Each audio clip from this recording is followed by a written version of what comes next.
What's going on, everybody? Welcome back to the Packer Perspective. Week 1 is officially in the books, and man, the Packers made a statement win over the Detroit Lions. But now it's a quick turnaround. Thursday night football at Lambeau Field with the Commanders coming to town. Let's dive into the matchup, break down all the numbers, and figure out what Green Bay needs to do to move to 2-0. But before we get into that, I'd appreciate a like. And if you're a fellow Packer fan, consider subscribing to the channel as well. I'm going to be here all season long breaking down everything Green Bay.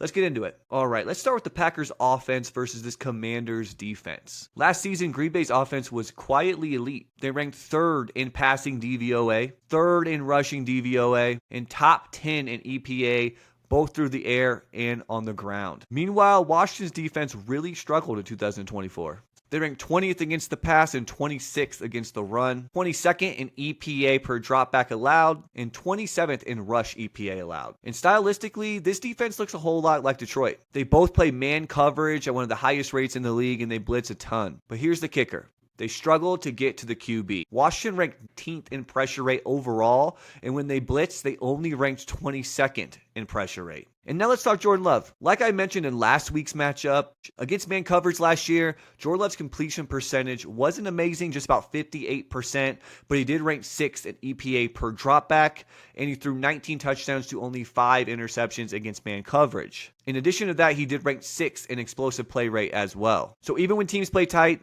Love has consistently shown that he can make chunk plays down the field. And in week 1 against Detroit, Love absolutely torched the blitz. He went 9 for 11, 138 yards, 1 touchdown, and over 11 yards per attempt. And here's something that I really loved to see last week. Packers really stepped up their play action rate. Last year, they ranked 13th in play action rate at 27%. In week 1, that number jumped all the way up to 35%. That's a 7-point increase, and it worked. Love went 7 for 8, 92 yards, and 3 first downs on play action. On the other side of the ball, this is strength on strength. Washington's offense was top 10 in both passing and rushing DVoA last year, and they finished top 5 in EPA per dropback and rush EPA. But Green Bay's defense wasn't far behind. They ranked 9th against the pass and 7th against the run, top 10 in both. Now, stylistically, Hafley's defense plays a ton of zone coverage, 2nd most in the entire NFL, and they rarely blitzed last year. But when they did, they were the best in the NFL at getting pressure on the quarterback. Here's where things get exciting. Last year, the Packers had trouble creating pressure without blitzing.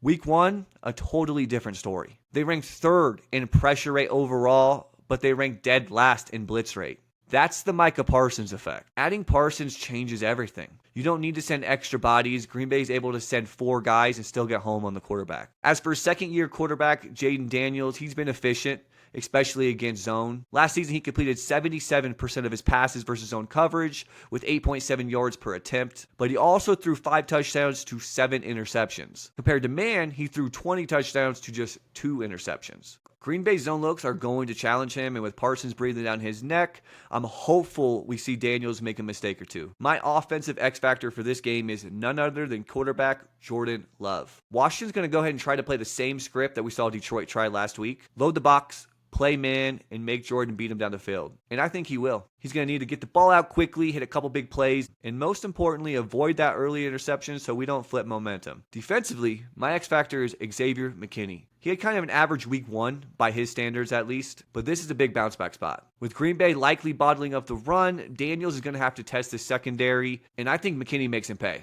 And I'll go ahead and call it now. Xavier McKinney gets his first pick of the season on Thursday night. So bottom line, both these teams are coming in on a short week, but I think this matchup favors Green Bay. Washington's aggressive style on defense is exactly what Jordan Love has thrived against, and Parsons has helped transform this Packers defense. I think when we look back in about 7 to 8 weeks from now, we're going to realize that this Packers defense is a top 2 or 3 defense in the NFL. If Love stays clean and this secondary steps up, I think the Packers are able to move to 2-0.